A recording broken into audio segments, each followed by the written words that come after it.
Just one more paycheck, just one more bonus. That's all we need. Then I can retire. Then my wife heard your voice and she goes, I'm ready to retire. I love this. So check this out. This is my man Leonard. I discovered your videos about a month ago. Recently I shared some of It's Okay to Retire Now clips with my wife. I retired in May, 65 years old, and my better half, 64, was ready to retire at the end of this month of August.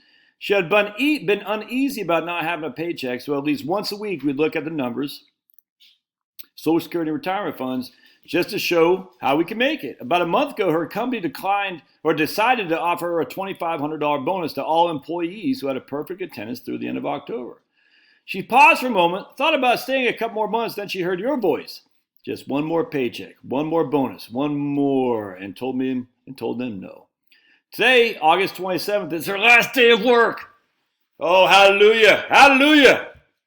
We've already been volunteering with a local hospice. We just signed up to tutor through a program at our church, and as soon as COVID settles down, we're going to volunteer at the hospital to help with the babies. You probably have no idea. Oh, man.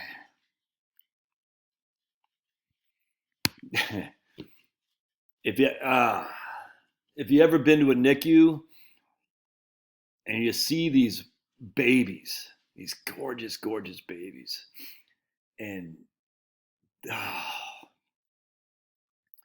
if you could just go down there and rock them. Because when Chloe was down there, there's a lot of crack babies down there. No fault of their own, man.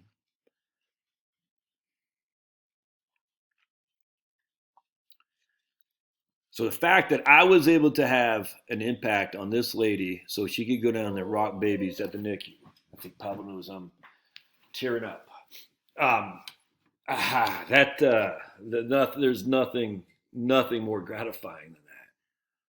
These babies are tiny. They call Chloe the big man on campus because she was normal. Well, she's a big girl, but she was normal, born at 9, whatever it is, the normal, when you pop a baby out.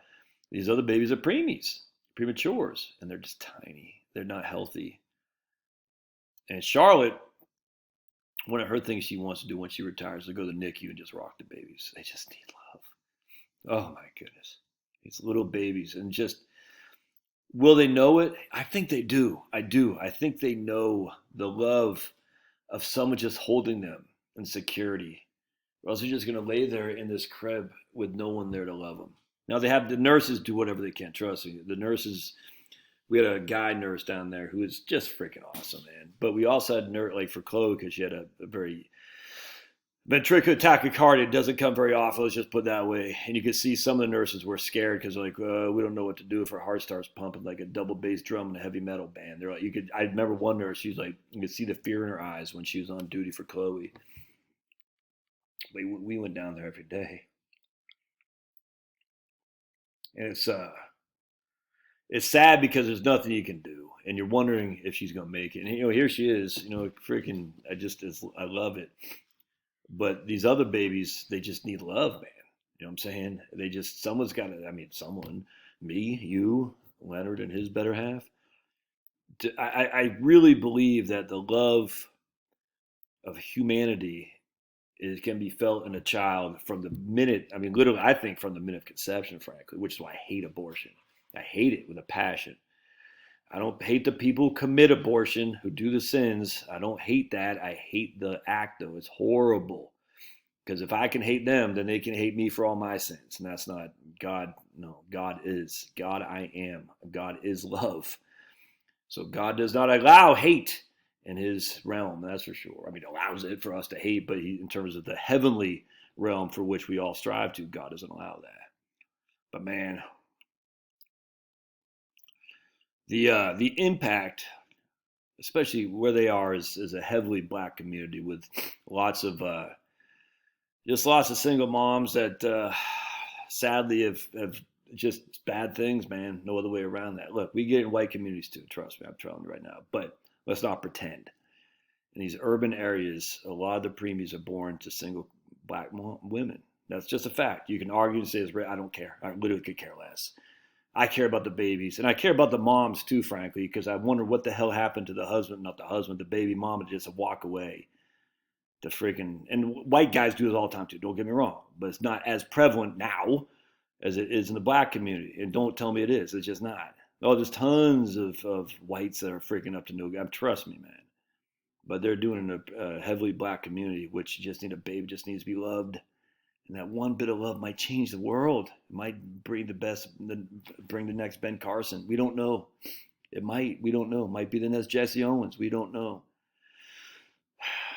But man alive, is that 2,500 extra bucks all that's worth it to stop you from doing your chosen? You're put on this earth to love.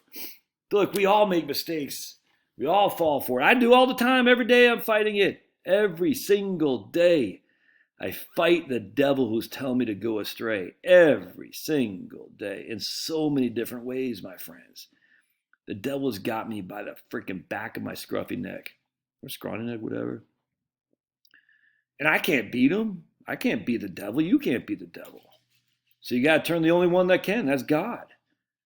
You got to turn to God and say, God, I need help here. And I guess for some reason, I don't know why, for the last couple of years, I've been put as a chance to proselytize about getting out of your crappy old job and doing something that's more worthwhile. Obviously, if you can afford it, for heaven's sake, but I'm going to work for a couple extra months to get 2,500 extra bucks. Look, I get it. If you could do that, it doesn't bother me. But you're needed more than that. You're needed more. The parable of the talents, man. The parable of the talents. Go set the world afire with your love, the flame that is Jesus' love for you. Go share that with these little babies. I don't care who it is, special needs. I don't care. Share it. Don't hide it on the bushel. Let it shine. Oh, man. Seeing those little preemies. A guy just sent me today, and I asked if I could. Let me see if he's emailed me back. He sent me a picture of his granddaughter just had her second child, and this guy's a widower, and I'm an emotional guy, man. Sue me, I'm Irish. That's the way we work. Anyway, I guess he hasn't emailed me back. I said, man, I would love to be able to share that picture, maybe of the mom if she wants, but certainly the baby. And just remember, this is the beauty of the world. Why it needs people to defend and fight for it, because these babies need somebody to protect them. But there are many, many babies who don't have a mom in there doting over them. They don't, and they still need someone to protect them.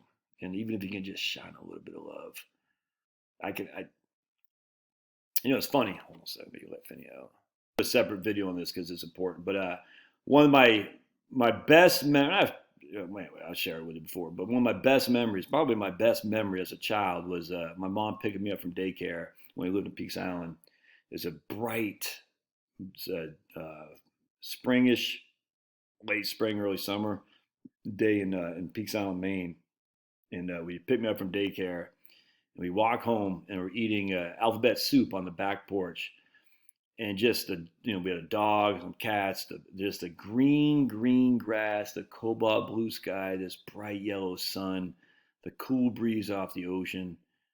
It was just me and my mom sitting on the back porch. Maybe we even sat like at a picnic kind of thing. I can't remember, but it was pure heaven, man.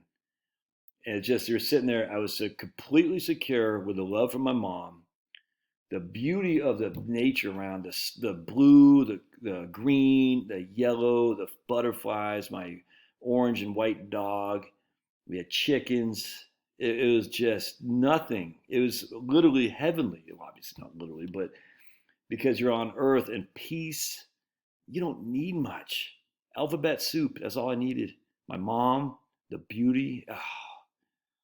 And I tell you, man, and I was in daycare, like 3 years old, 4 years old, something like that. Man, I strive for that so many times in my life. Just a sense of security is something, and look, I still remember that to this day. You tell me a preemie who gets hugged and loved by somebody might not be able to verbalize that memory, but doesn't know deep down inside that there's love out there. I think we were put on this earth to love. And trust me, I know we don't. I get it. But we got to love, and just, how ironic, just reading the First Peter. That's all he talks about. Love, love, love, love. There's a John. It was John, First John. I can't remember. I think it was Peter. Maybe both. Seemed like maybe it was John. I think it might be First Peter, right? He's talking a lot. Anyway, either way, John does too. One of those guys, if not both of them. But love, love, love, love. And if you can sacrifice $2,500 to hug 2 or 3 preemies, that's worth more than any money can buy. Anyway, good job, Leonard. God bless. No, that's fantastic. All right. See you guys.